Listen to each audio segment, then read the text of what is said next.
Halo teman-teman, perkenalkan kami dari kelompok 9 kelas 7B. Kali ini kita akan membahas seputar sejarah pemberantasan tindak pidana korupsi dalam perspektif Aswaja An-Nahdiyah. Segmen pertama akan menjelaskan tentang sejarah pemberantasan tindak pidana korupsi dan latar belakang lahirnya delik-delik korupsi di Indonesia. Apa sih definisi korupsi itu?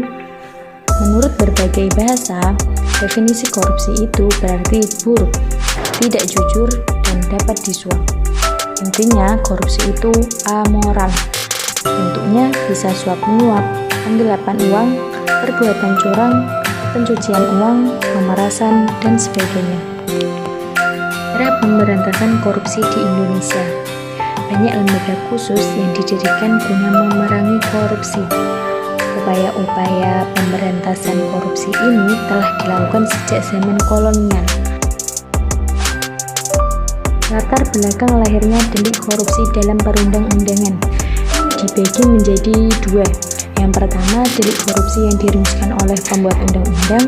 Yang kedua, delik korupsi yang diatur di dalam KUHP.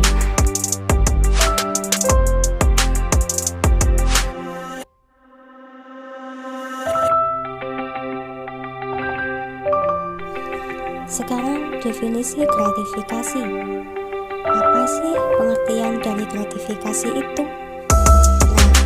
Gratifikasi di sini merupakan pemberian dalam arti luas, yakni meliputi pemberian biaya tambahan, catatan free, uang, barang, diskon, komisi pinjaman tanpa bunga, dan fasilitas yang lainnya.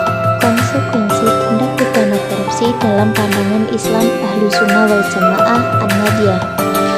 Korupsi dalam perspektif hukum Islam dapat diklasifikasikan kepada kategori beberapa jenis atau bentuk korupsi yang dilakukan. Yang pertama ada riswah, yang kedua al-wulul, dan yang ketiga al-maksum.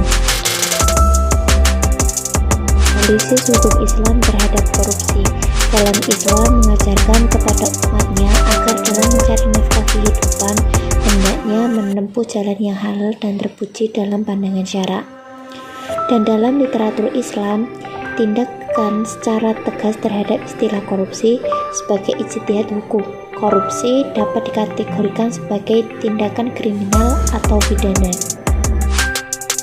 Sanksi atau konsekuensi terhadap koruptor.